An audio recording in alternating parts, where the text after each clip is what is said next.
Constitución.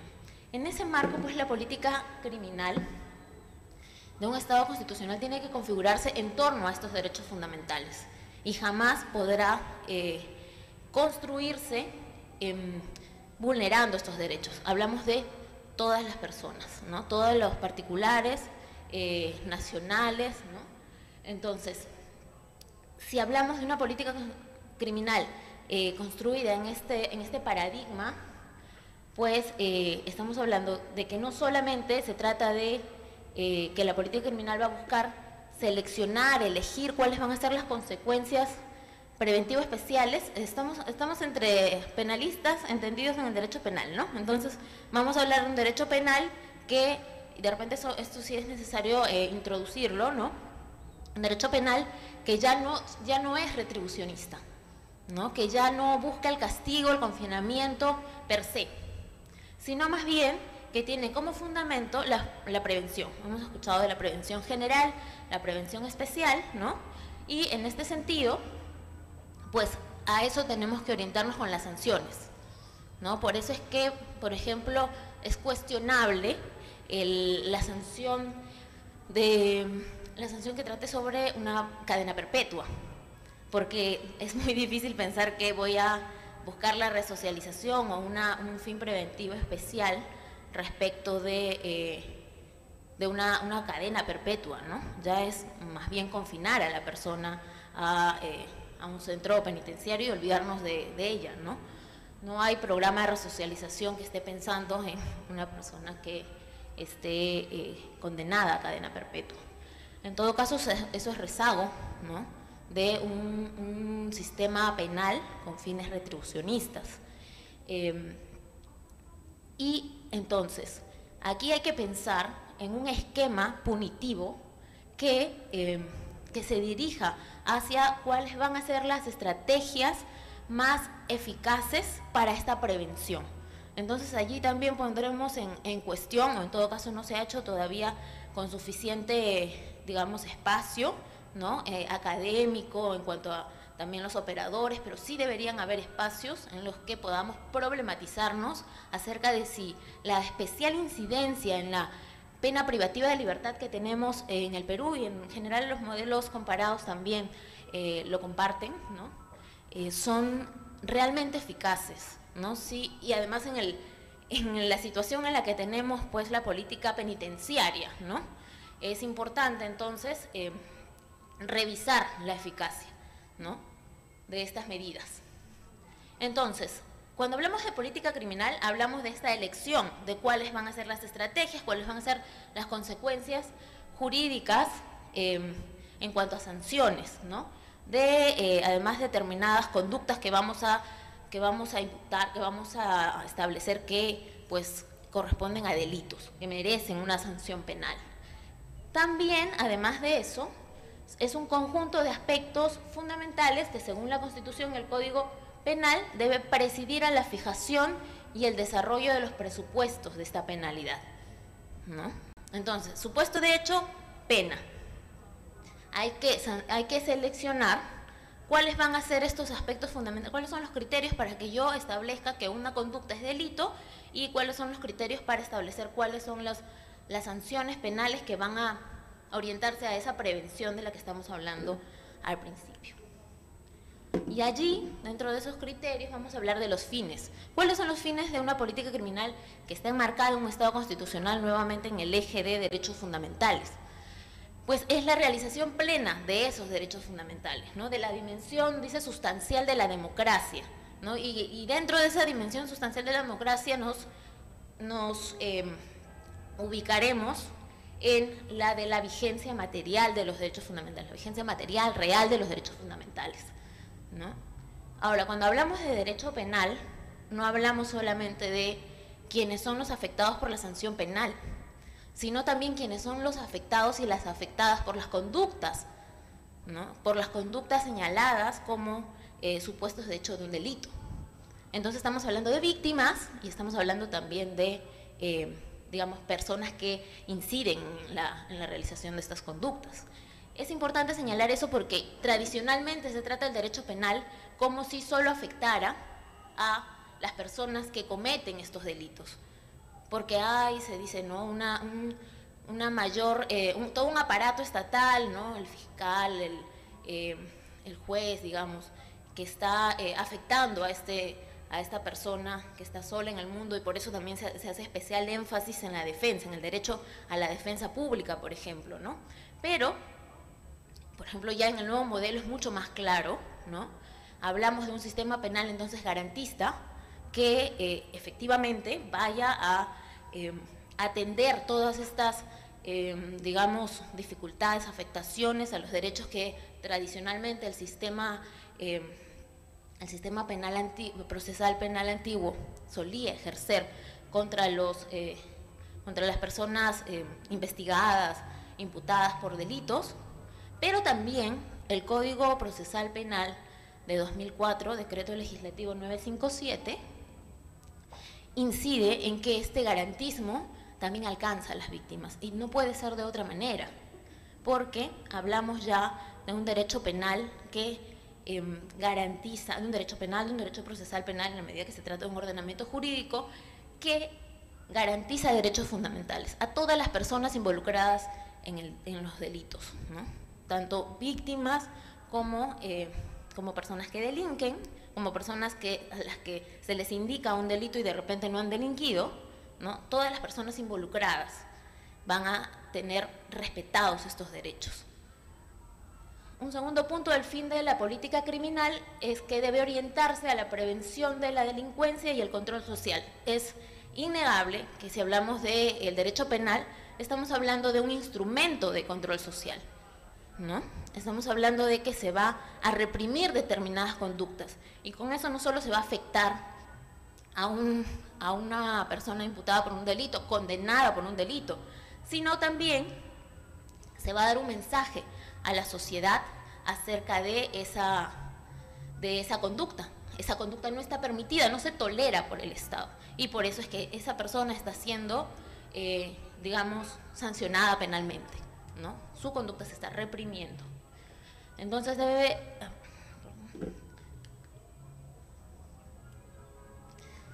partimos de allí para señalar, de acuerdo a lo que el profesor Roxin ha desarrollado, que cuando hablamos de una dogmática penal tiene que estar orientada político-criminalmente, como hasta ahora se ha señalado, solo para la antesala de la teoría de los fines de la pena.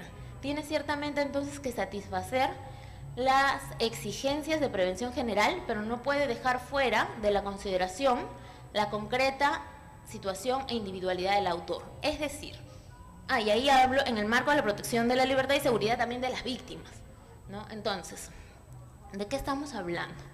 Estamos hablando de que todo principio del derecho penal, digamos, principio de legalidad, ¿no? Estamos hablando de que una conducta que está establecida como delito, como supuesto de hecho de un delito, tiene que ser efectivamente sancionada, ¿no? Porque eso es la seguridad jurídica que nos da a todos y todas, ¿no? Entonces, como persona que realiza una conducta que está señalada como delito, yo sé que si la cometo, me van a afectar, ¿no? Me van a afectar con una investigación, un proceso, una sanción, ¿no? Pero también debería tener que saber como agraviada de una conducta que se señala en el Código Penal peruano como delito, que efectivamente se va a sancionar.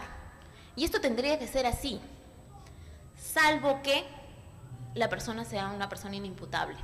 Pero esta inimputabilidad no se va a determinar con base en estereotipos, sino que esta inimputabilidad se va a justificar de manera razonable, basada en derecho, con argumentos basados en derecho, ¿no? Por lo que la persona, digamos, que se ha determinado responsable de un delito, pues realmente no estaría cumpliendo, su conducta sería típica, antijurídica y no culpable, ¿no? Entonces, eso tampoco lo podríamos pasar por alto. Si es una persona, por ejemplo, que está totalmente privada de razón, ¿no? Ha cometido el delito, y yo como víctima tendría derecho a que lo sancionen, tutela procesal efectiva, ¿no? Que sería la otra cara del principio de legalidad. Yo también suelo sustentar el principio de legalidad, porque esa seguridad jurídica de que esa conducta está señalada en un código penal también me garantiza a mí como víctima que va a ser sancionada, salvo que, y yo lo entenderé, ¿no?, que en un caso concreto, pues la persona no gobierna sus actos, pues, ¿no? Solo allí no podría ser. Pero, por ejemplo, hablaré más adelante de un caso que he tomado como ejemplo para animar, de repente también ustedes pueden opinar, para animar el diálogo, es el de Arlet Contreras Bautista, ¿no?, la ciudadana ayacuchana, cuyo caso pues es muy conocido últimamente, ¿no? Entonces, en ese caso se habla de inimputabilidad, ¿no?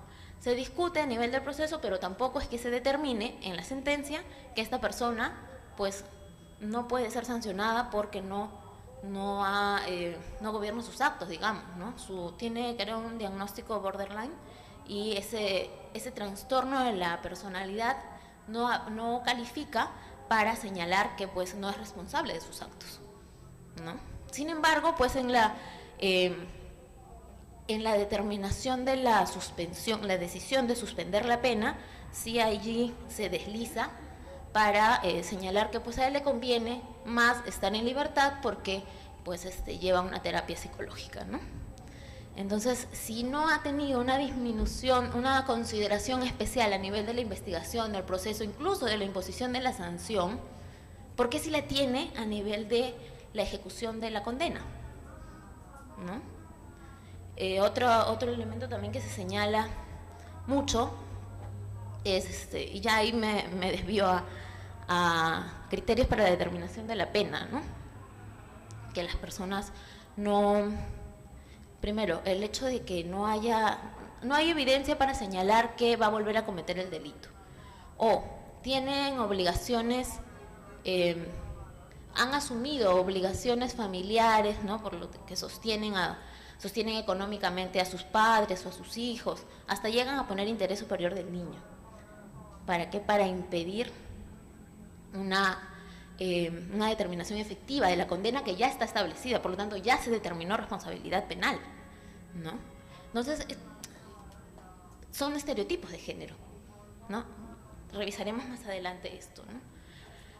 En todo caso, hay que tener en cuenta la situación particular del autor del delito, ¿no?, pero con una justificación, con argumentación, pudiendo argumentar esta situación con base en el derecho, ¿no?, y no en estereotipos. Y allí justo hacía enlace con esto, ¿no? La perspectiva de género en el derecho penal. En principio, señalar que la Corte Interamericana de Derechos Humanos ha establecido que frente a los casos de violencia contra las mujeres, evidenciando que se trata de un patrón cultural que sostiene, legitima, refuerza estas conductas en contra de ellas, pues ha establecido que en el marco de las investigaciones, del procesamiento y de las sanciones frente a la violencia contra las mujeres, tiene que aplicarse la perspectiva de género, ¿no? ¿Y por qué? Porque es una herramienta útil que devela la existencia de relaciones de poder jerarquizadas y desiguales entre hombres y mujeres.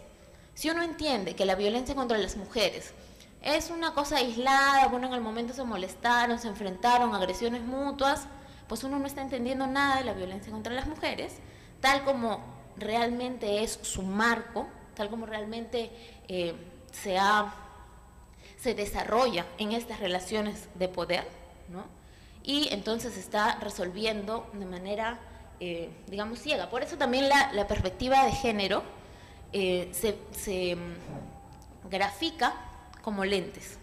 Uno sin lentes ve el derecho neutro, supuestamente, ¿no? Pero la teoría de género, la perspectiva de género, ha ayudado a colocarse esos lentes y poder ver qué cosa está detrás de ese caso que llega, ¿no?, de una mujer que señala que ha sido víctima de violencia y que además puede llegar una vez, regresar a su casa, volver otra vez, y uno puede incluso como operador de justicia pues establecer que efectivamente tiene que intervenir en esos casos y de repente la mujer ya no quiere que el operador, la operadora de justicia intervenga, ¿no? Todo eso es parte de un círculo de la violencia que se arraiga en estas relaciones de poder desiguales, que se expresan en opresión, injusticia, subordinación y discriminación, que se da mayormente contra las mujeres y contra las personas que no siguen el modelo heterosexual dominante. Hay violencia contra las mujeres lesbianas, hay violencia contra las mujeres trans y también se tratará de violencia de género. Justicia de género y violencia contra las mujeres, porque justo frente a la violencia de género nos permite identificar, reparar en datos, circunstancias, elementos que de otra forma no serían considerados, ¿no? Aquí entonces los casos de violencia de género contra las mujeres en razón de género hay que contextualizarlos, ¿no? Hay que siempre estar atentos a los antecedentes. De este modo se contribuye a la obtención de decisiones estatales mejor motivadas y más justas, ¿no? En el marco de ese Estado constitucional, entonces ya no puedo solamente sostener mi decisión judicial, fiscal, el artículo tal dice tal, no. O sea, tengo que desarrollar argumentación, ¿no?, que sustente estas decisiones. Implicancias de la aplicación de la perspectiva de género. En el ámbito de justicia es importante señalar, precisar, que cuando hablamos de perspectiva de género no hablamos de un sesgo en favor de las mujeres. No toda decisión con perspectiva de género va a beneficiar a las mujeres, ¿no? Estamos hablando de una exigencia metodológica para que las decisiones puedan ser más justas. El desarrollo entonces de esta argumentación que verifique los alcances del derecho de una mujer concreta en una situación concreta de acuerdo a su contexto es lo que va a poder sostener la justicia en esa decisión. Y de acuerdo a lo que el profesor Alexis sostiene, pues se dice que una decisión, la corrección del derecho está vinculada a la pretensión de justicia de toda decisión jurídica, digamos, tanto legal, normativa, como a nivel de la labor jurisdiccional. La pretensión de corrección del derecho entonces prohíbe todo razonamiento de los operadores y operadoras de justicia basado en estereotipos de género. Esto es de lo que estábamos hablando anteriormente. Ello conlleva a resultados perjudiciales también para hombres, y eso es importante señalarlo, ¿no? También para hombres y también para mujeres con orientación sexual distinta. ¿Por qué para hombres? Hay un caso en la Corte Interamericana de Derechos Humanos, les invito a leerlo, es el caso Fornerón. Con base en estereotipos de género se señala que este señor Fornerón, que es el papá de una niña cuyo régimen de visitas pretende, ¿no?, demanda, se le niega en tribunales nacionales porque pues además él pide tenencia, ni siquiera pide solo régimen de visitas, creo que pide tenencia. Bueno, se estima que él, como es hombre, no está capacitado para cuidar a la menor, ¿no? Y no se valora que pues pueden crearse vínculos, ¿no?, humanos entre padre e hijos también, ¿no? Sino que ese rol se entiende que solamente debe estar limitado, digamos, a la relación madre, hijos, hijas, ¿no? Entonces, en este caso, como me imagino ustedes también deben conocer casos, es un hombre el que está afectado por un estereotipo de género. Y la sentencia de Fornerón, digamos, declara la responsabilidad internacional del Estado argentino en ese caso por limitar los derechos de este señor y de la menor, además, ¿no?, por impedirles crear ese vínculo, ¿no? Ese es el caso Fornerón. Y el segundo caso, que también evidencia que hay otros factores por los que los estereotipos de género afectan, es el caso Atala, también de la Corte Interamericana. Una mujer lesbiana a quien le es negado el derecho a la tenencia también de sus menores hijas, porque pues tiene una orientación sexual diferente a la tradicional, ¿no? Ella es lesbiana. Son dos casos que pueden revisar. ¿Qué más? Derecho penal sexual en el Código Penal. ¿Cuál es nuestra realidad? Hemos trabajado hasta ahora sobre lo que debe ser. ¿Cuál es nuestra realidad? Nuestro derecho penal penal todavía adolece de determinadas cuestiones, además que muchas veces arrastra. Dijimos hace un momento que sería necesario un debate, ¿no? De repente también académico, no solo legislativo, porque ya hemos visto que los debates legislativos pues se centran en cosas que son reveladoras, porque todavía hablamos, por ejemplo, el año pasado que debatieron la ley para la prevención, sanción y erradicación del acoso sexual callejero. Salieron muchísimas cosas reveladoras de la mentalidad, digamos, de los congresistas sobre todo, ¿no? Que hasta lamentaban que ya no iban a poder mirarnos, digamos, impunemente, ¿no? Y lograron que no se apruebe la parte penal de la modificación del Código Penal en materia de acoso sexual callejero. Pese a que no, y claro, alarmaron a la sociedad diciendo que ahora nos van a sancionar penalmente por halagar a las mujeres en las calles o por mirar bikinis, ¿no? Pero lo que es importante decir es que estos actos ya están sancionados, digamos, están previstos, ¿no?, en el Código Penal, sino que no son de aplicación, pues, real, ¿no? No, como yo he dicho, hay allí una afectación al principio de legalidad, ¿no? En este caso en agravio de las mujeres, porque pese a que está penalizado, digamos, eso no se aplica y entonces no se nos protege penalmente de manera efectiva. Entonces, ¿qué cosa arrastra aún el Código Penal? Que es, digamos, revelador, pendiente de revisión. En principio, la brecha entre la punibilidad sobre delitos sexuales contra menores y adultas, y personas adultas, ¿no? ¿A qué me refiero aquí? Cuando hablamos de penas en agravio, de casos en agravio de menores, incluso hablamos de cadena perpetua. Y esto podríamos discutirlo, podría estar bien, podría estar mal, como yo dije, en todo caso evidencia que todavía estamos en un modelo penal retribucionista, ¿no?, la cadena perpetua, pero además es cuestionable cuando revisamos las penas establecidas para los delitos sexuales en agravio de adultas, ¿no? Cuando hablamos de violación sexual, que supuestamente es la peor conducta de todo el catálogo de delitos sexuales, pues hablamos de 6 a 8 años. Y si bien también podríamos conversar acerca de si está bien o está mal que 6 u 8,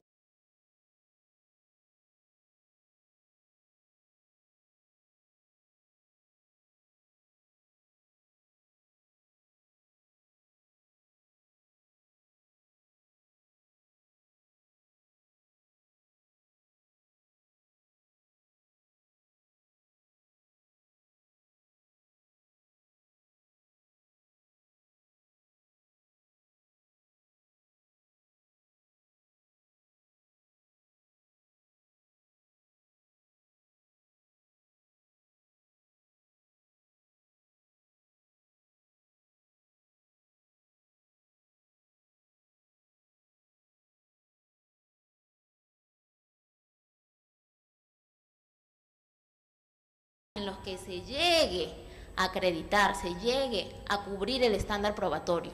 Desde ya, no me toca a mí hablar de lo procesal en esta oportunidad, pero allí también hay cuestiones, ¿no? Porque el estándar probatorio de los delitos sexuales no pueden ser los mismos que en los demás casos públicos, digamos, ¿no? Uno va muy indignado a denunciar a la comisaría, al fiscal de turno, pues que me robaron, ¿no? Me arrancharon la cartera y estaba mi celular, cuesta tantos soles, no sé.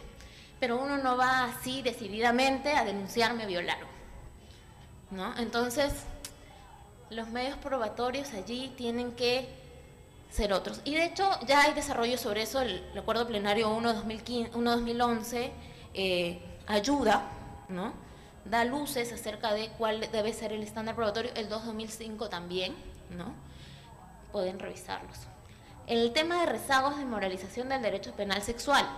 ¿Por qué todavía tenemos un tipo penal, actos contra el pudor?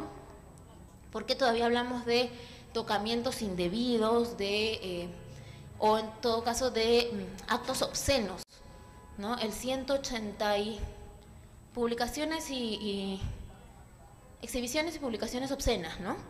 ¿Por qué todavía estamos allí? ¿Por qué todavía una víctima pública como es Magali Solier, ¿no? tiene que acreditar que ha sido solamente espectadora y no receptora? Y como ha sido receptora, o sea, como es peor lo que le ha pasado, entonces no merece amparo penal. ¿Por qué todavía estamos protegiendo valores solo morales? La base de los valores jurídicos tiene, ¿no? Tiene moral atrás, porque es lo que esperamos lo que debe ser, ¿no? Pero ¿por qué solo morales? ¿No? Eso no corresponde al modelo, al paradigma de Estado constitucional que protege derechos fundamentales, porque yo no he visto en ninguna parte de la Constitución que todavía estemos protegiendo, ¿no? Nos estemos protegiendo de las obscenidades. No sé, eso podría ser para algo administrativo, incluso no tiene todavía asidero constitucional, por lo menos no tiene. Así que no se le puede decir a una víctima más lo que se le dijo a Magali Solier: no mereces amparo penal, rechazo, desestimo tu denuncia, porque no ha sido solo receptora, ¿no? Sino también ha sido, perdón, solo observadora, sino también receptora. O sea, no solamente se masturbó en tu cara, sino también te tocó. Eso es absurdo, es un absurdo jurídico, ¿no? Entonces tenemos que reinterpretar. A eso me refería cuando decía que el tema de los derechos fundamentales están protegidos, deben estar protegidos, incluso cuando nos dicen que pues lo protegible es digamos, la obscenidad, ¿no? Entonces, la siguiente es la expectativa de resistencia. El 171 y el 172 del Código Penal hablan de incapacidad de resistir. Y allí es importante señalar que está prohibida la exigencia de resistencia, ¿no? Entonces, ¿por qué todavía hay un artículo? También es para discutirlo, como les dije, son como elementos provocadores de lo que hay en el Código Penal, ¿no? Hay una expectativa de resistencia cuando dice que si es un delito, digamos, agravado, si no tiene capacidad de resistencia y pues es víctima de violación, ¿no? Esos dos tipos penales nos dan elementos para señalar eso. Y el cuarto punto es que es sobre esos dos.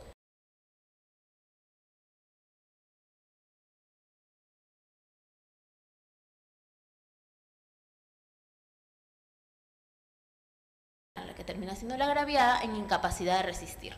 ¿Cuál creen que merece mayor pena? ¿Cuál tendría mayor desvalor de acción? ¿El encontrar a una persona en incapacidad de resistir o en colocarla en incapacidad de resistir? Pareciera que el colocarla en incapacidad de resistir, ¿no? Sin embargo, está penado con 5 años más, o 10 incluso, la conducta de quien encuentra a una víctima en incapacidad de resistir que la persona que coloca a una persona en incapacidad de resistir. Son cuestiones que, como digo, pendientes de ser revisadas en el Código Penal. En la jurisprudencia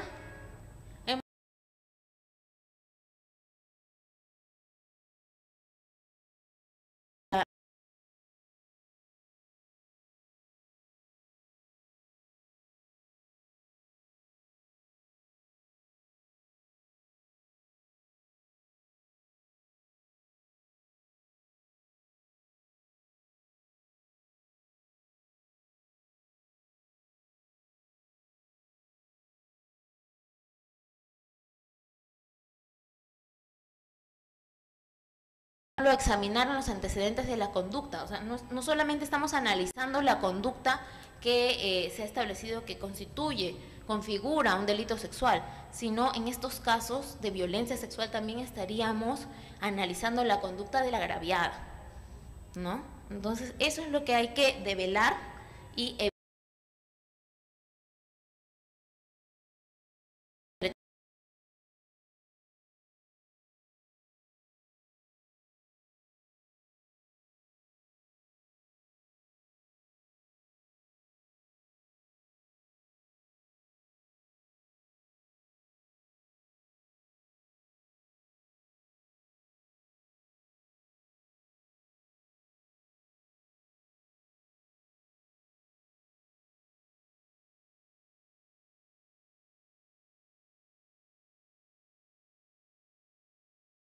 las víctimas, ¿no? Es cierto que las huellas en el cuerpo constituyen un indicio que nos da claridad, digamos, sobre la violación sexual, la violencia sexual.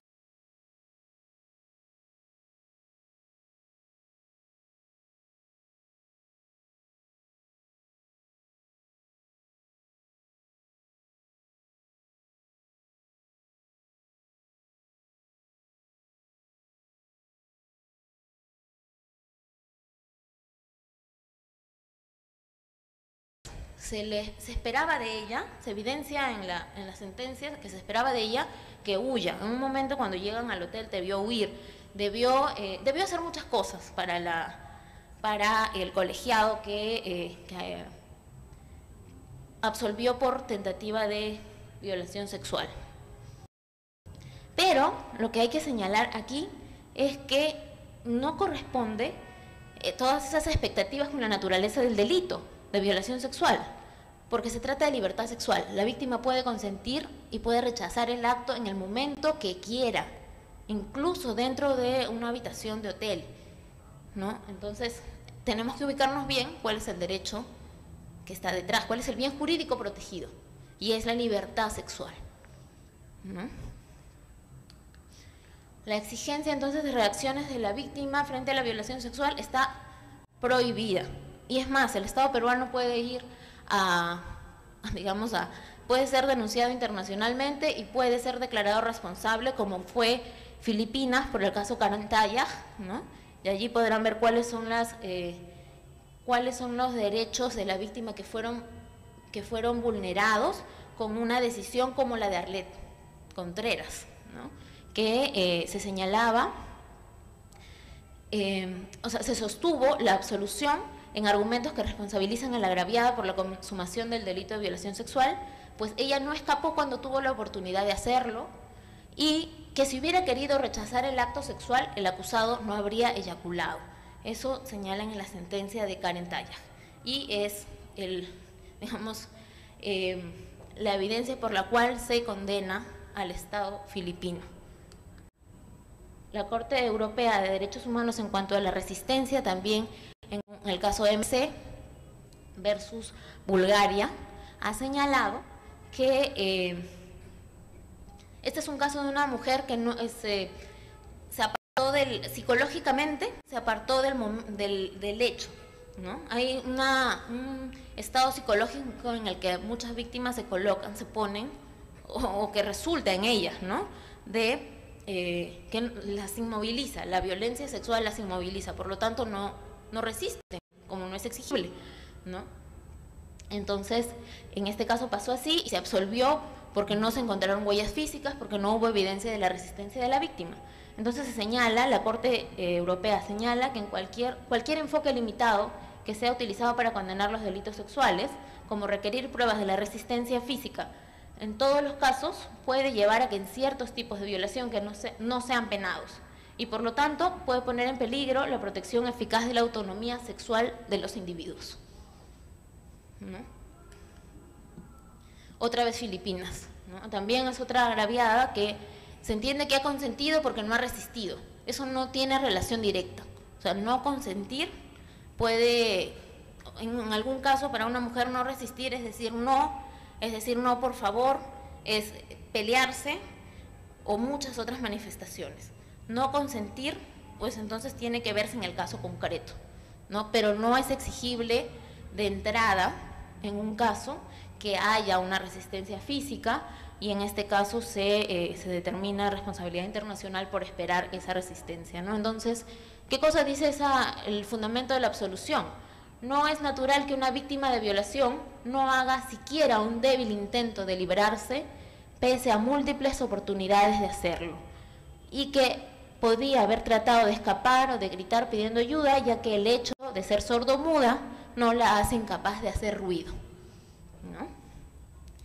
Y aquí también hay determinados derechos, obligaciones internacionales del Estado que están contenidas en la Convención para eliminar todas las formas de discriminación contra las mujeres. El Acuerdo Plenario 4/2015 es reciente, ¿no? Es sobre las pericias, tanto físicas como psicológicas, Y allí tenemos que precisar que si bien hace un especial énfasis en la acreditación de la pericia psicológica cuando concluye que hay estrés postraumático, no concluye que sea la única, digamos, conclusión del examen psicológico.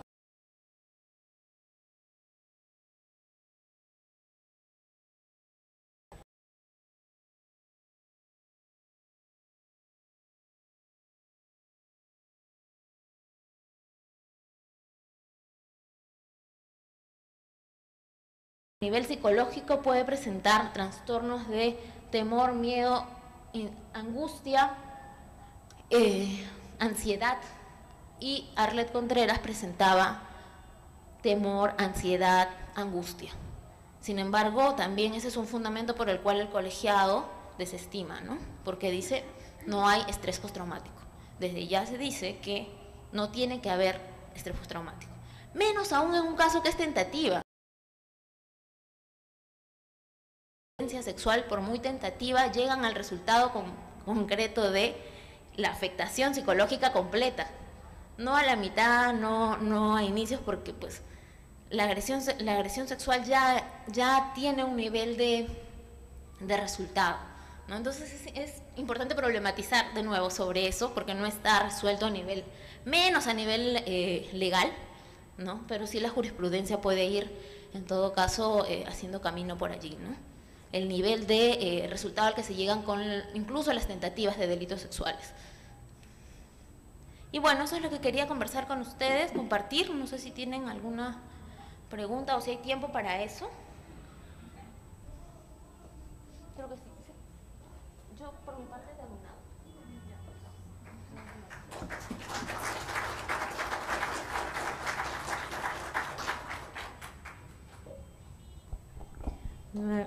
Agradecemos la participación de la doctora Cintia Tilla Tayacuri, haciendo la entrega de un certificado expedido por nuestro director, el doctor José Antonio, en agradecimiento a su valiosa disertación. Doctora, muchas gracias. Gracias.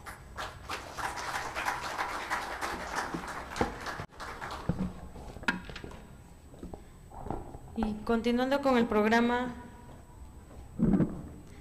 también nos acompaña la doctora Doris Rodríguez Alarcón, quien abordará el tema sobre violencia de género y feminicidio. La doctora, la invitamos a...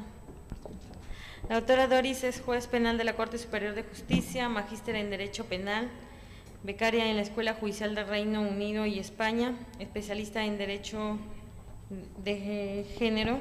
Por favor, démosle una cordial bienvenida a la doctora Doris Rodríguez.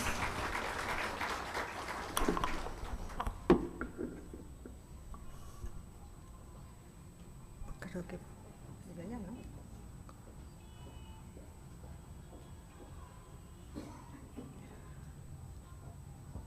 Buenas noches, amigos, amigas.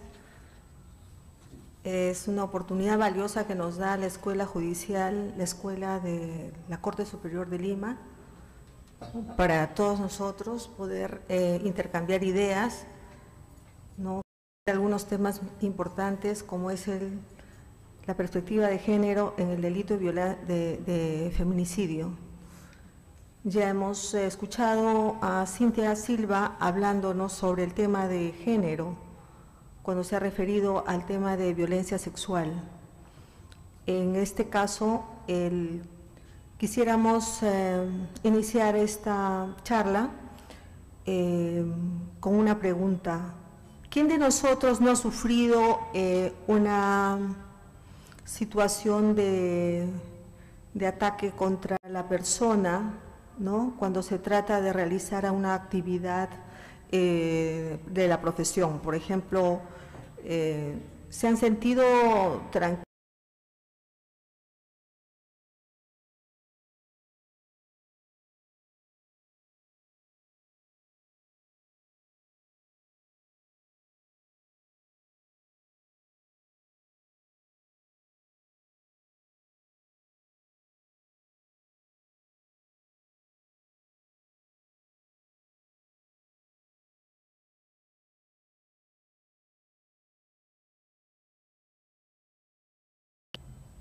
generalmente se le manda al hombre, ¿no? Porque suele decirse que el hombre tiene más fuerza, él puede hacerlo. Y cuando se trata de organizar, por ejemplo, el cumpleaños de alguno de la oficina, ¿qué es lo que nosotros hacemos? ¿Quién lo puede organizar? Elegimos a la mujer. Entonces, esos son estereotipos de los que nos estaba hablando Cintia. ¿Qué cosas son? O sea, formaciones sociales en la estructura mental de cada uno de nosotros. Nosotros venimos de una parte de una sociedad, ¿no?, donde nos han establecido roles cómo debe desarrollarse la mujer y cómo debe desarrollarse el hombre. Desde niños nos han dicho qué es lo que debemos de hacer. Los niños deben jugar con los carritos y las niñas con las muñecas. Ese es el motivo por el que se nos ha indicado cómo es que la mujer y el hombre deben de desarrollarse en una sociedad. Entonces, nosotros tenemos enraizado cuál es la cultura que debemos de tener en nuestra sociedad. Ese es el género a quien tanto hablamos de lo último que se está hablando ahora último, por razón de la muerte de tantas mujeres que ocurren en nuestro país. Y a diario vemos en la televisión, en los periódicos, cuántas mujeres están siendo objeto de esta violencia que llega a la muerte. Entonces, en este aspecto tenemos que ver qué es lo que está ocurriendo en nuestro país. Ya tenemos informaciones de la Organización Mundial de la Salud, donde lamentablemente el Perú y Etiopía son una de los países donde hay mayor mortalidad.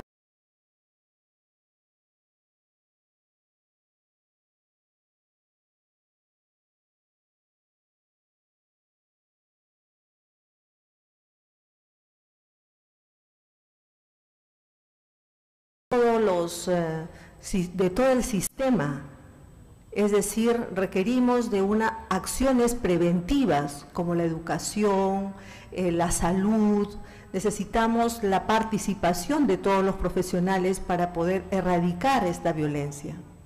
Por ahí nosotros hemos realizado una investigación desde el año 2014 sobre la necesidad o no de tipificar el delito de violencia, del delito de feminicidio o violencia contra la mujer, ¿no? En ese sentido hemos evaluado cómo la estadística arroja, ¿no?, la gran cantidad de mujeres que están siendo objeto de muerte por parte de los varones. Lo que más sobresale son los delitos realizados por los varones con los cuales tienen relaciones íntimas, es lo que más se ve. Pero también hay otra parte del delito de feminicidio que es el de las relaciones no íntimas, en las cuales no hay esa relación de pareja. Sin embargo, ha sido muerta la mujer por una relación que haya tenido del trabajo o una relación que haya tenido social. Murió la señora porque hay un sujeto que está matando a varias mujeres porque se trata de una prostituta, ¿no? Entonces son muertes selectivas a las mujeres por razón de odio a las mujeres. Ese es el motivo. Y el delito de feminicidio conexo, que es más bien poco, cuando la mujer se pone en la línea de fuego, dicen, cuando hay otra persona que está tratando de matar a una mujer o a un hombre, se pone en medio. Entonces, esos son los tipos de delito de feminicidio que ha recogido nuestra ley vigente, la 30.068. Ahora, antes de la ley teníamos ciertas dificultades porque hasta ahora tenemos que las personas no entiendan el motivo por el que se estaría sancionando el delito de feminicidio como tal, porque hubo un antecedente previo. Si pueden pasar creo que no está funcionando esto. El delito de feminicidio tiene como antecedente, como habíamos señalado, ya las modificaciones que se habían realizado en los años 2011, ¿no? Modificando el Código Penal en el artículo 107 del Código, cuando modifica el delito de parricidio, ¿no? Por el delito, modifica el delito de parricidio para ponerlo como una circunstancia agravante en la última parte, ¿no? Entonces, hasta esa fecha aún no había, no se había requerido la necesidad de autonomizar el delito de feminicidio, en razón de que los legisladores no habían tomado la necesidad de autonomizar, no habían aprendido o entendido la necesidad de que las normas internacionales requerían de una justificación para poder, para modificar las normas internas del país. Recuerden que nosotros tenemos unas visitas que nos realizan cada 4 años, ¿no? La Organización de las Naciones Unidas de Protección de las Mujeres. En esta última visita que se ha realizado en el año 2014, se ha señalado que el Perú no cuenta con una estadística oficial que pueda señalar cuántas mujeres han muerto por ese delito. Tenemos estadísticas aisladas como las del Ministerio de Justicia, el Ministerio de la Mujer u organizaciones no gubernamentales. Sin embargo, no tenemos una única estadística con la cual se pueda visualizar a las mujeres que han muerto, ¿no? Por ese motivo es que está pendiente esa tarea. No leo sobre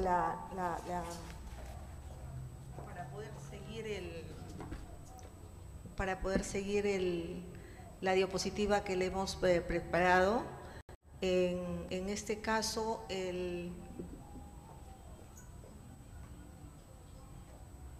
ya habíamos señalado entonces el tema de la recomendación que nos hace la Organización Nacional de Naciones Unidas sobre este aspecto. Por eso es que nosotros hemos elaborado esta investigación. El concepto de género viene implícito en el delito de feminicidio. Este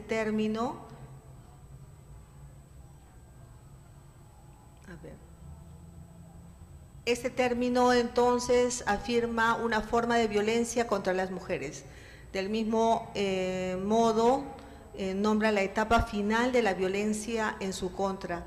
O sea, este es un delito que es un corolario de la violencia que ejerce el hombre sobre la mujer, en razón de que esta mujer ha sido lesionada por varios años, ¿no? Es un final lamentable que se ocurre cuando la mujer ha sido violentada por varios años, donde ha sido golpeada, lesionada por todo tipo de agresiones, ¿no? Donde ha realizado denuncias que no han prosperado, lamentablemente en un estado donde el Perú todavía no cuenta con un desarrollo y una significancia de lo que significa la protección hacia las mujeres.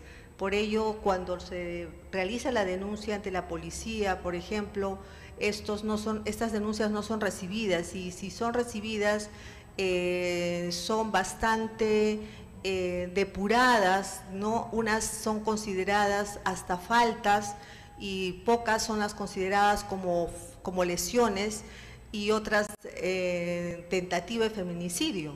En la actualidad el problema radica en ello, en la falta de calificación que realizan, en la mala calificación que están realizando los jueces cuando tienen este tipo de delitos, ¿no? Los casos de feminicidio, dice, son parte de un proceso continuo de violencia que hemos señalado y que tiene su razón en los contextos de discriminaciones previas. Por eso esta investigación se ha basado en una justificación sociológica. En ello se ha visto la cantidad de mujeres que fueron objeto de lesiones y muerte, ¿no? para ser un soporte, ¿no? para la autonomización del delito de violencia, del delito de feminicidio. Esta tipificación ha sido necesaria para que se le pueda dar una protección eficaz a las mujeres víctimas de feminicidio. Como justificación criminológica encontramos también las estadísticas que han realizado tanto la Defensoría de la Mujer como el Observatorio de Criminalística del Ministerio Público, el cual ha puesto en vigencia, en evidencia, la cantidad de mujeres que mueren al año. En estos 2 últimos meses ya tenemos 200 denuncias por delito de feminicidio, y eso es una preocupación para el Estado. El Estado se preocupa en razón de que tiene vínculos, normativas internacionales que tiene que cumplir, entre ellos está la normativa internacional CEDAW, que es una que protege a las mujeres para que vivan libres de violencia de tipo doméstico, así como violencia en todo género, ¿no? Tenemos la Convención Belén do Pará, que justamente es la que señala los conceptos de feminicidio, así como cuando existe una violencia física, psíquica sobre la mujer. Esta convención trata de prevenir, sancionar, erradicar la violencia contra la mujer, denominada Belén do Pará porque ha sido el lugar donde se ha suscrito el convenio, ¿no? Este convenio lo que hace es poner énfasis de que el delito, de que las acciones de violencia contra la mujer no solamente son cuestiones privadas, cuestiones que ocurren dentro del hogar, ¿no? Sino se tratan de cuestiones o problemas que corresponde al Estado proteger, porque es el Estado quien debe de proteger a la mujer para que viva libre de violencia. Esta misma convención ha sido ratificada por países latinoamericanos como Colombia, Costa Rica, Chile, Guatemala y el Perú. En el Perú nosotros nos sustentamos constitucionalmente el delito de feminicidio por el artículo 1 de la Constitución Política del Estado, que señala la vida y su integridad física, tanto física como psíquica, no están garantizados por el Estado, así como la igualdad ante la ley y en la ley, ¿no? Ante la ley y en la ley de la mujer y el hombre. Esa es una justificación normativa, ¿no? Dado que las convenciones que hemos señalado anteriormente nos exigían las leyes internas en razón de que el Perú, siendo un Estado parte, tenía una elevada cantidad de mujeres muertas, por lo que no había una normativa que pudiera proteger adecuadamente a la mujer dentro del espectro de género. Por ello, se modifica el Código Penal en el artículo 108 del Código Penal, en el sentido de que introduce la perspectiva de género al delito de feminicidio, es decir, cualquier ataque que se realice por razón de ser mujer, dice el Código, el artículo 108, aquella que recibe un ataque que pueda causar lesiones físicas, psicológicas, por razón de ser mujer, introduce entonces un elemento importante que es el elemento de género, distinto al que tenían los antecedentes a esta modificatoria, que fueron el artículo 107 del Código Penal, cuando hablaba del parricidio en su último párrafo como una circunstancia agravante.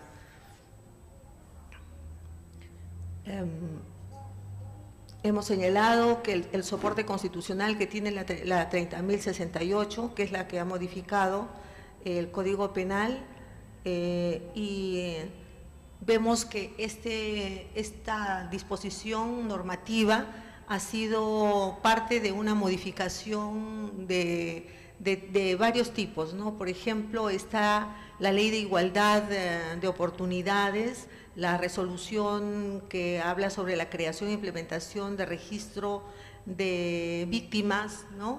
Y también el Plan Nacional contra la Violencia de la Mujer. Claro que no es suficiente porque el tema es más profundo. Como hemos señalado, la diferencia de género va enraizada en la sociedad, por lo que se requiere de una reingeniería en la reconstrucción social. Es decir, necesitamos mejorar, involucrar al sistema de educación para que desde los primeros niveles puedan valorar a la mujer dentro del contexto de derechos humanos, dentro del contexto de igualdad de género. Es decir, consideramos que a partir de los primeros años de educación inicial, secundaria, básica, puedan modificarse estos temas, ¿no? Con charlas, talleres, ¿no? Que se puedan realizar. Por ello, en las lecturas que tenemos respecto al tema de género, vamos a encontrar que la señora Diana Roussel y Jean Brifford, ellos señalaron en una intervención que realizaron a raíz de estos crímenes de Bruselas que se realizaron, de ese enjuiciamiento en Bruselas, ellos desarrollaron el tema de género para determinar que la violencia mayor que se realiza contra la mujer es el delito de feminicidio.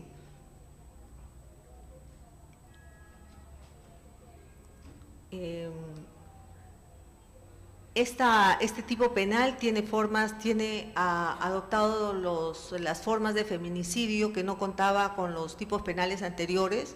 El Código Penal señala como tipo feminicidio íntimo cuando construye como circunstancia agravada el hecho de que la violencia o la muerte se haya realizado dentro del contexto de violencia familiar. Es uno de las circunstancias agravantes que contiene. Y el feminicidio no íntimo también se encuentra en aquellos circunstancias de que la mujer encuentra la muerte en una relación no de la pareja, sino realizado por un hombre hacia la mujer dentro de un contexto social o de trabajo.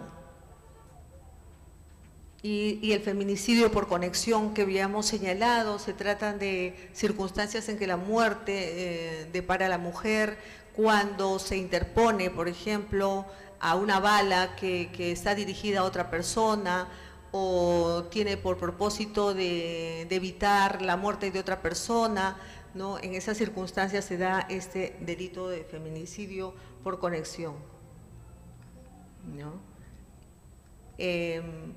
Así también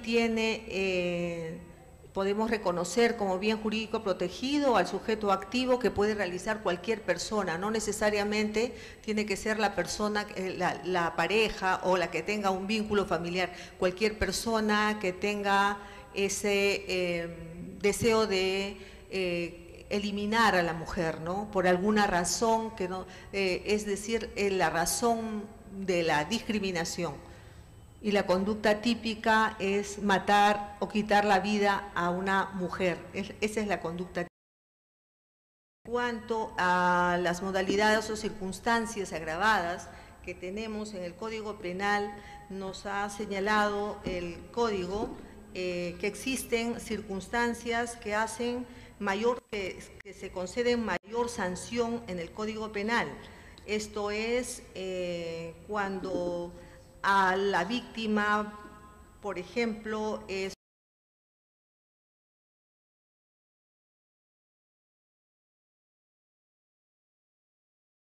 es a la mujer, sino también al niño que está por nacer.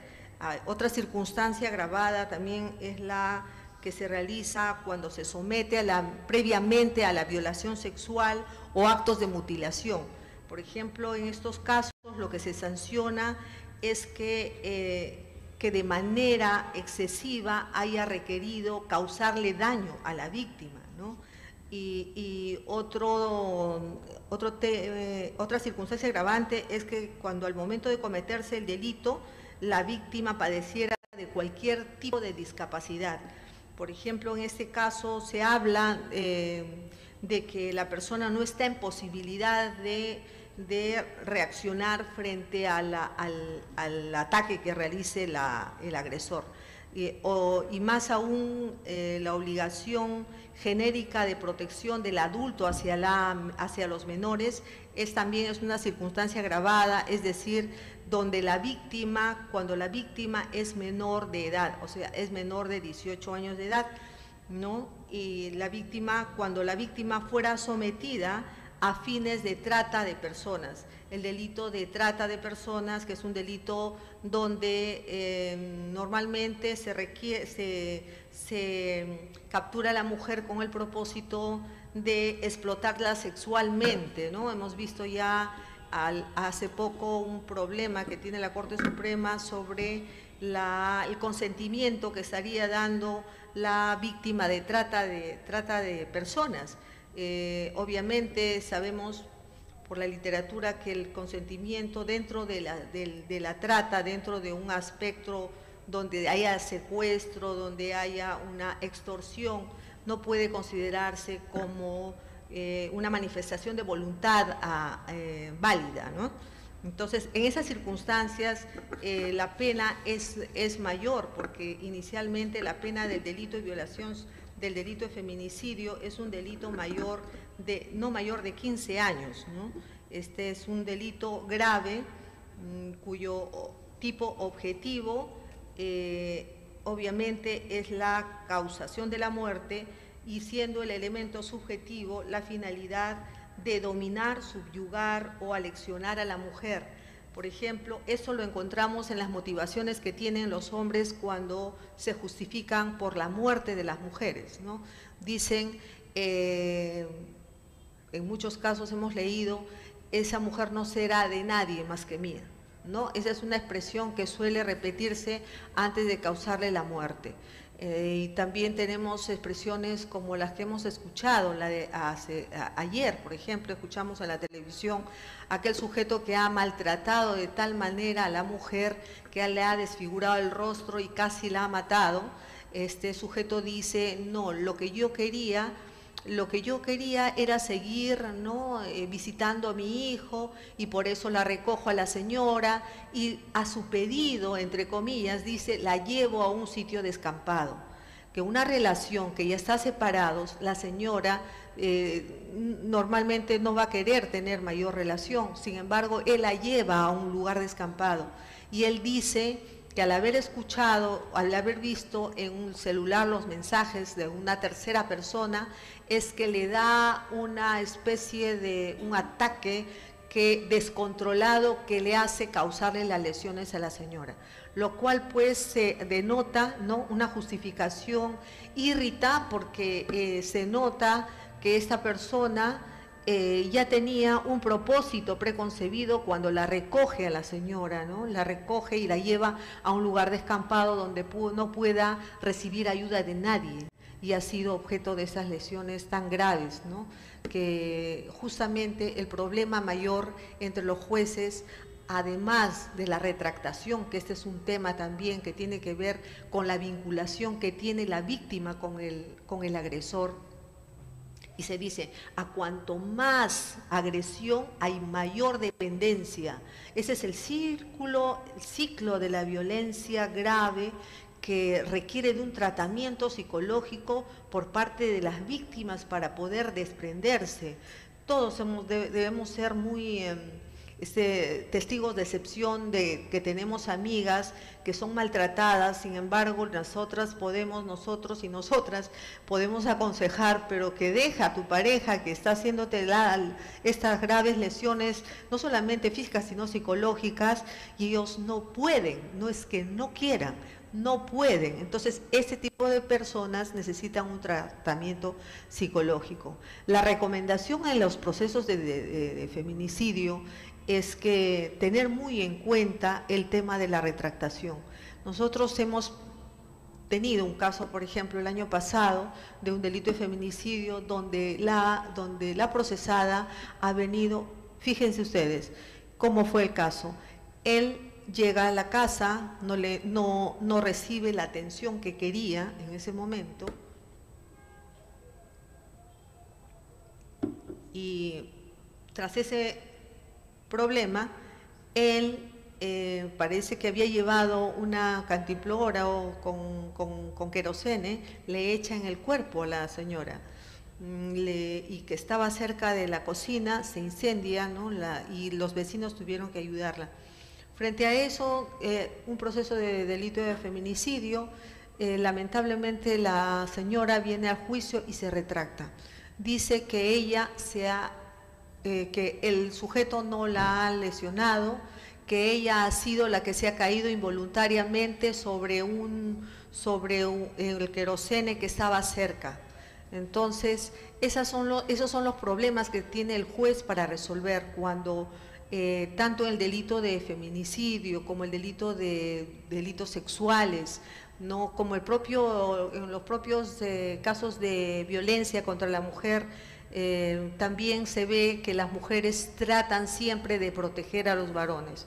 Entonces, el acuerdo plenario 2001 el acuerdo plenario 1/2011 no ha señalado, en cuanto se presenten este tipo de retractaciones, lo que tiene que hacer el juez es analizar cuáles son los factores, motivos que hayan obligado a la mujer a cambiar esta primera denuncia, no a cambiar su versión, protegiéndola, y siempre se encuentran factores de tipo económico, factores de tipo familiar, porque toda la familia la presiona para decirle: tú eres la culpable, por tal poca cosa puede estar mi hijo o mi sobrino o mi tío en la cárcel. Entonces, todas esas circunstancias que los jueces deben tener en cuenta al momento de la sentencia, y no validar, ¿no?, estas retractaciones, sino justificar adecuadamente que la declaración primigenia es la que vale y no esta última. En atención también al acuerdo plenario 2 del año 2005, que nos señala que cuando haya la valoración, cuando tenga que realizarse una valoración respecto de las declaraciones, no de tanto de los testigos como de las víctimas, entonces ya se le ha dado una valoración importante, sustancial, en la declaración de la víctima. En el caso, más aún en el caso de violencia sexual, como nos señalaban, por cuanto es el único testigo del delito, porque se trata de un delito de alcoba, ¿no? En el delito de feminicidio vamos a tener también que trabajar teniendo muy en cuenta este acuerdo plenario, porque se requiere, ¿no?, de este tratamiento cuando se producen este tipo de cambios de las versiones de las víctimas. Hay mucho que trabajar en este delito de feminicidio, porque es de poca data, del año 2013, hay poca jurisprudencia aún que se está desarrollando. Nosotros tenemos un problema en cuanto a cómo lo entienden los jueces varones, ¿no?, el delito de feminicidio. Muchas veces ellos no olvidan su perspectiva de varón, ¿no? Siempre están haciendo oídas a las justificaciones que hacen los varones en cuanto a que ella voluntariamente me acompañó al hostal, ¿no? Ella quería estar conmigo, entonces no entiendo por qué, ¿no?, la reacción, si ella se ha buscado esa circunstancia, no entienden por qué tenga que haber denunciado posteriormente. Entonces hay una serie de justificaciones que lamentablemente no dejan de tener esa visión masculina al momento de la calificación jurídica, además de la valoración de los medios probatorios y en el momento de la sentencia, porque lamentablemente entiendo yo que ellos se sienten como una especie de, se sienten como parte del sujeto activo que ha cometido este hecho, ¿no? Porque siempre ellos dicen, ¿no? Yo también tengo esposa, yo también tengo pareja, yo también he podido reaccionar de ese modo. Entonces, todos esos son los problemas que ahora tenemos, además de los problemas de la propia mente de la investigación penal que se realiza. También los policías tienen dificultades para determinar si se trata de un delito de feminicidio o no, porque el escenario el escenario del crimen donde se ha encontrado a la víctima, por ejemplo, no es estudiado adecuadamente. Esto es teniendo en cuenta todos los antecedentes que hayan rodeado para esa muerte, ¿no? Si se tuviera en cuenta eso, se orientaría adecuadamente para calificar el delito como de feminicidio. Sin embargo, no se hace ese tipo de investigación, ¿no? Porque inclusive los peritos que forman parte del equipo de investigación tampoco no tienen esa perspectiva. Por ello es que califican como temas de lesividad leve, por ejemplo, en el caso de los golpes, ¿no? Que no pasan de los 30 días de discapacidad que señala el tipo penal por el delito de lesiones, entonces lo califican como lesiones leves y hasta falta. Inclusive tenemos jurisprudencias últimas de la Corte de Lima Norte, por ejemplo, en el que el tribunal al momento de la sentencia, ellos hacen la aplicación del artículo 285A del Código Penal que modifica el tipo penal, ¿no? A su entender, señalando de que como no se ha acreditado que sea más de los 30 días y es menos de los 15 días, entonces señalan que se trata de una falta, ¿no? En esas circunstancias es que dan una pena levísima, lo que ha ocasionado que la sociedad se sienta indignada ante una respuesta, ¿no? Del sistema jurídico en ese sentido, ¿no? Por eso hay este tipo de talleres es los que nos va a ayudar primero a concientizar sobre este problema, ¿no? Que necesitamos modificar nuestros valores, ¿no? Siempre hemos escuchado que las mujeres que tienen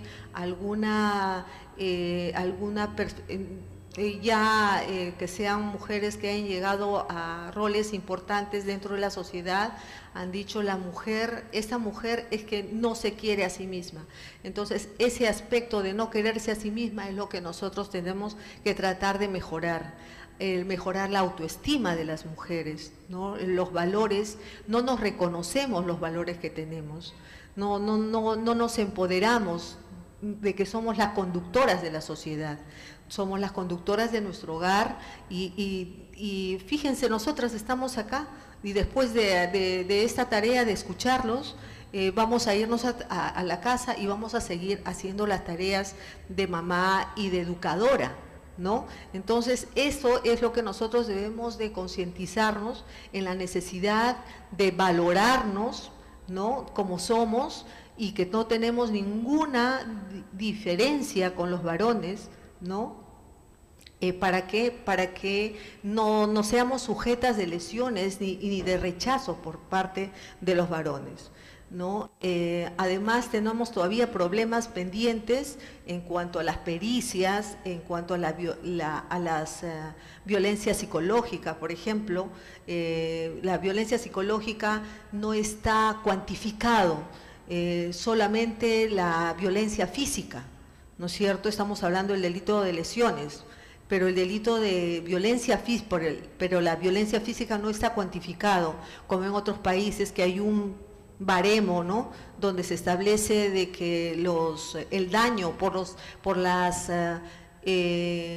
las consecuencias dañosas que realizan en la psicología de la persona son cuantificables en días de incapacidad, ¿no? Porque hay mujeres que han sido dañadas, por ejemplo, que son incapaces ya de volver a trabajar, son tan lesionadas en la psique que cuando los varones le dicen, tú no sirves para nada, tú no vales para nada, yo no sé cómo haces ese trabajo. Por ese motivo hay mujeres que llegan a una lesión tal psicológica que no tienen ni siquiera deseos de ir a trabajar, deseos de continuar viviendo, y muchas de ellas hasta llegan al suicidio porque no tienen el soporte que nosotros debemos darle, y ese es el trabajo que nos queda pendiente también, el darle soporte del equipo multidisciplinario en las áreas que trabajamos en violencia familiar y en los temas de feminicidio, porque la mujer, mientras tenga un soporte, por ejemplo, en el tema del delito de feminicidio, si tiene un soporte social, un soporte jurídico, va a poder, ¿no?, siempre estar pendiente a su proceso y no va a bajar la guardia, ni va a poder recibir esas presiones que recibe de la familia, ¿no? Entonces, todos esos son los motivos que nos tienen en este momento. Les agradezco la participación, yo sé que es muy tarde, pero es la necesidad de seguir conversando sobre el delito de feminicidio y la perspectiva de género. Gracias. Hasta luego.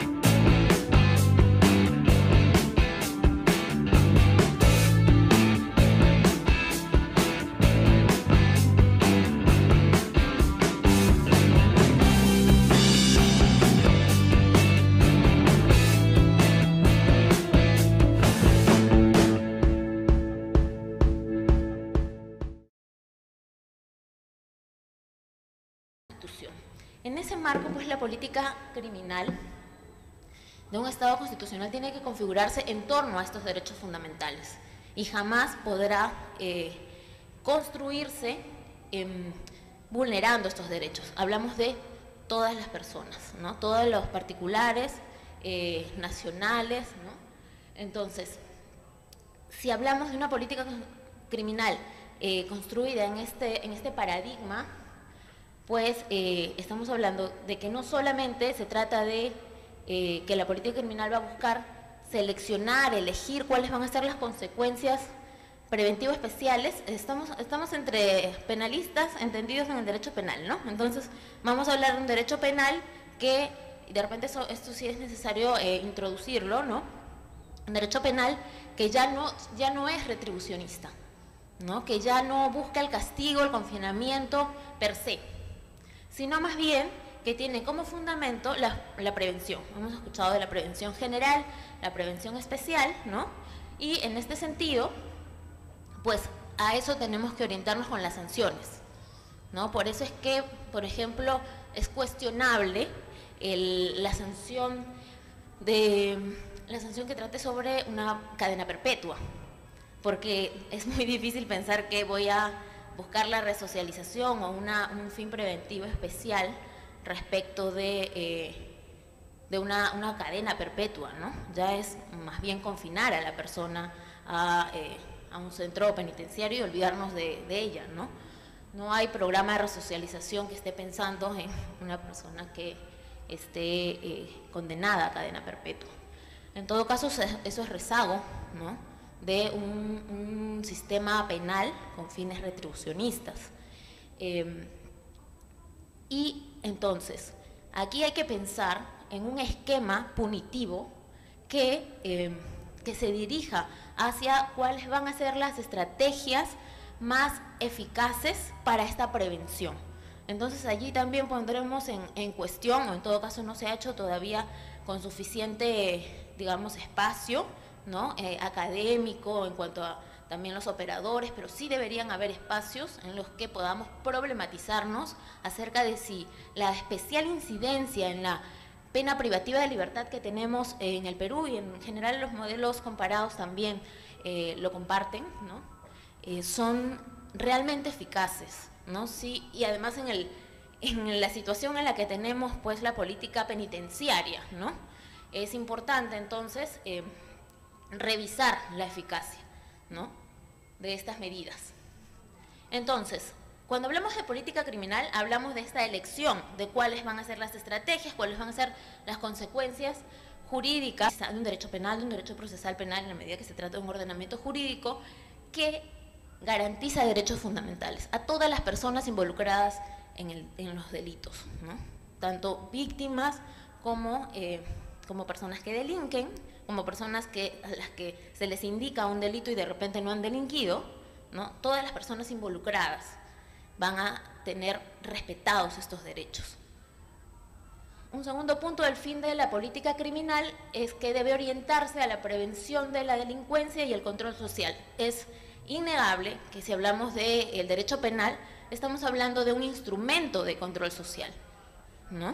Estamos hablando de que se va a reprimir determinadas conductas y con eso no solo se va a afectar a una persona imputada por un delito, condenada por un delito, sino también se va a dar un mensaje a la sociedad acerca de esa conducta. Esa conducta no está permitida, no se tolera por el Estado y por eso es que esa persona está siendo, digamos, sancionada penalmente, ¿no? Su conducta se está reprimiendo. Entonces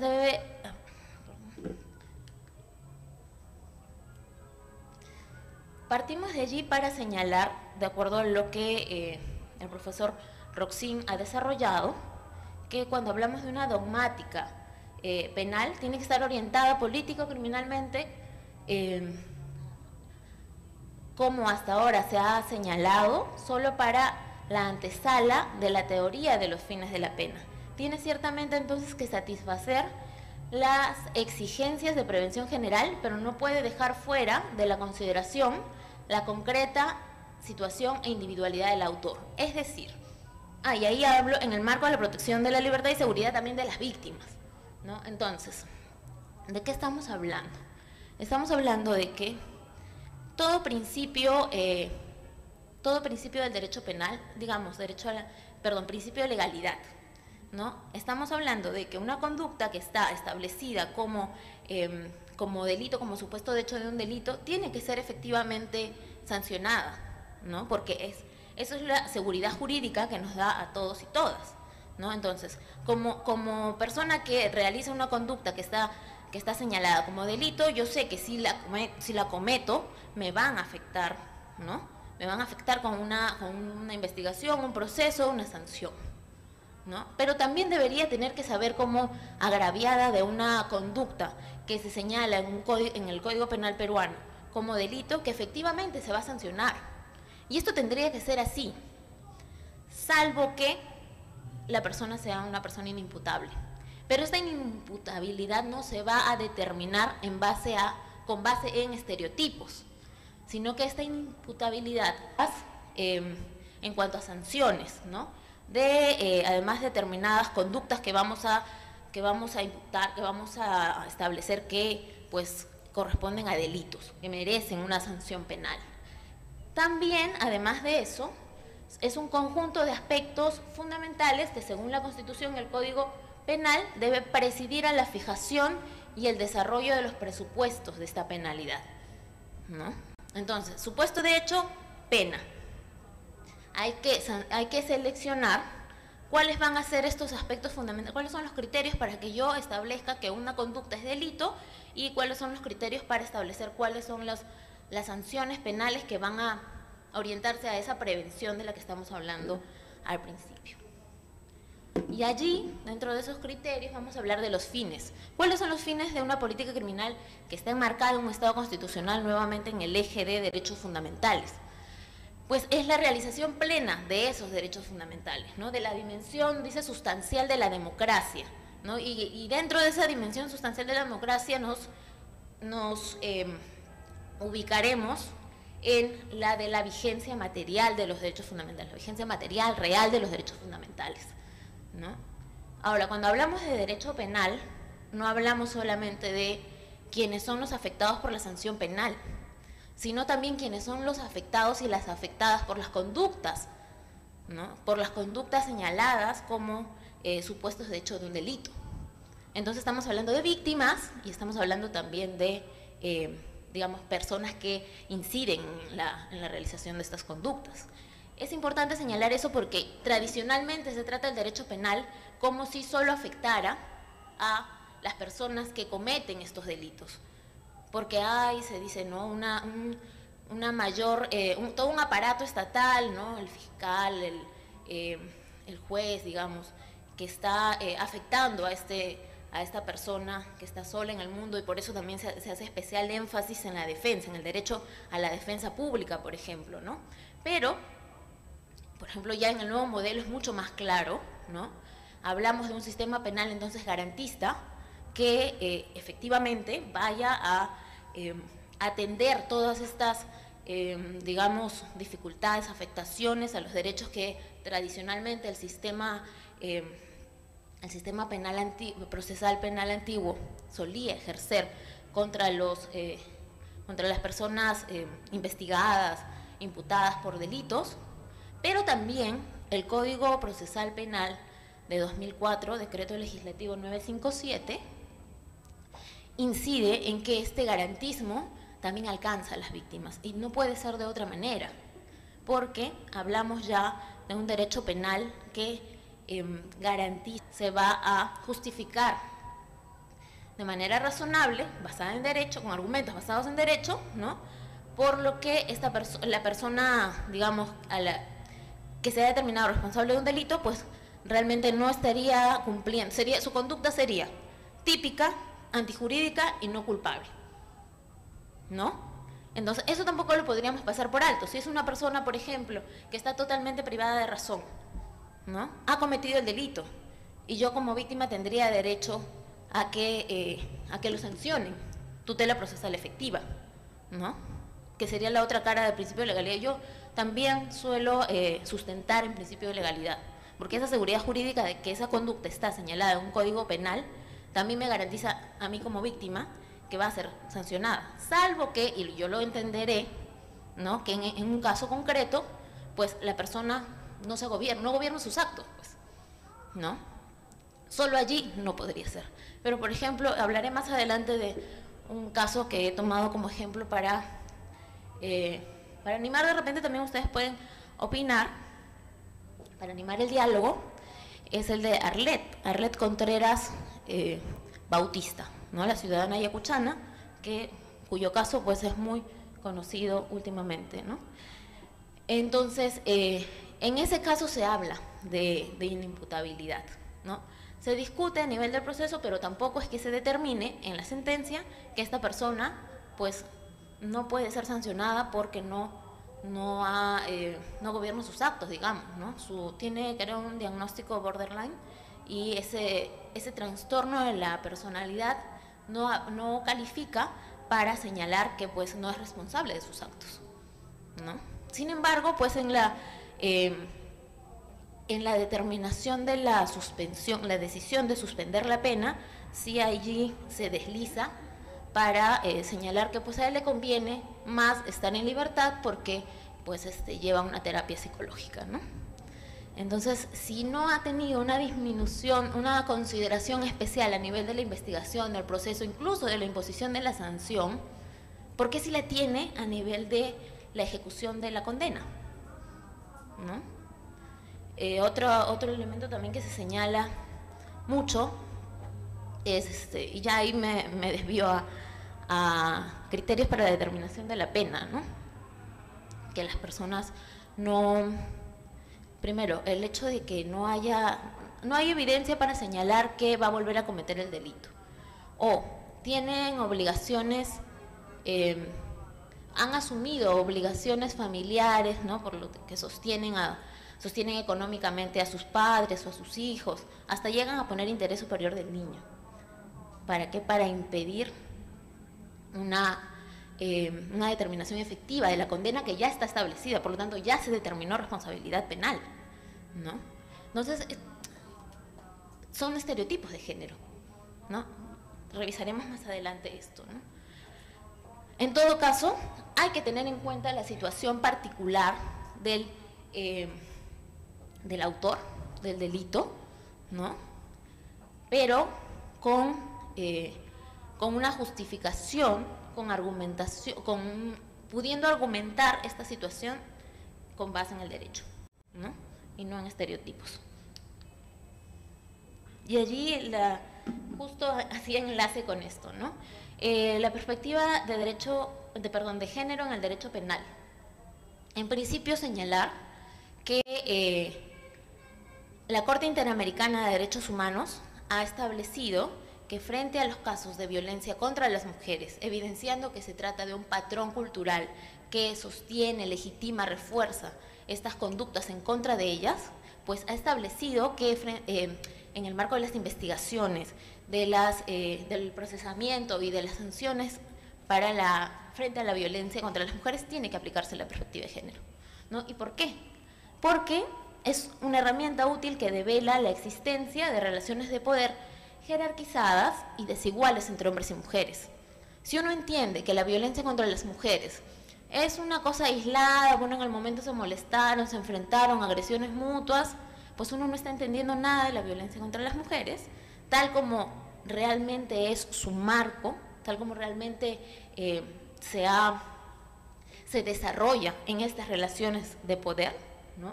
Y entonces se está resolviendo de manera, digamos, ciega. Por eso también la perspectiva de género se grafica como lentes.